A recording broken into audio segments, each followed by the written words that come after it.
Alright guys, so I'm just going to do a real quick little review on that CPR real street racing harness here.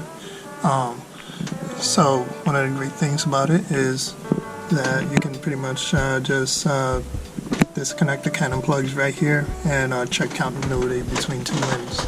Especially if you're trying to set up your sensors and do a little troubleshooting deals as far as the system is concerned. So right now I'm trying to look for this particular pin that is shooting a constant 12 volt signal when it shouldn't be.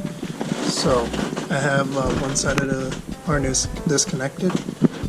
Pardon the mess as far as all the engine work is concerned, but we have this wire right here disconnected.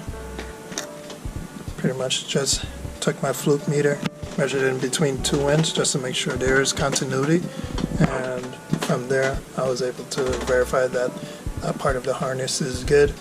And just to move on the inside, I'll just show you exactly what I did. Alright, so we're on the inside on the passenger side footwell here.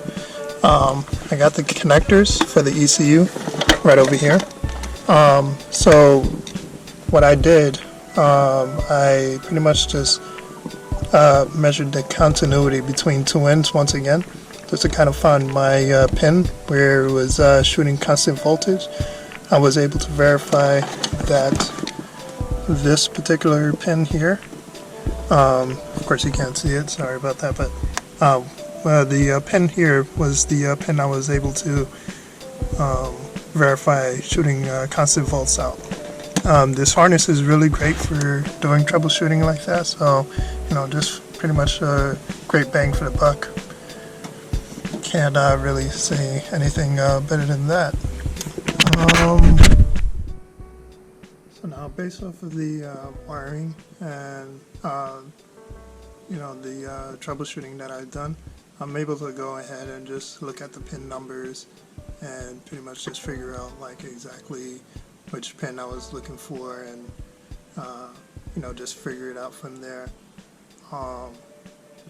This way I can go inside the actual ECU, modify the actual pin number, the actual signal, and pretty much just make the ECU act right, and just take it from there. So that's all I wanted to say about the CPR real street racing harness. I think whatever racing harness that you do come out with, or that you do end up buying and installing, I think as long as it kind of has that same ease of troubleshooting, that sense of verifying certain signals, especially when you're trying to set up massive load of sensors on any sort of car, definitely works out for you. It's gonna work out great for you. Anyway, that's my little spiel.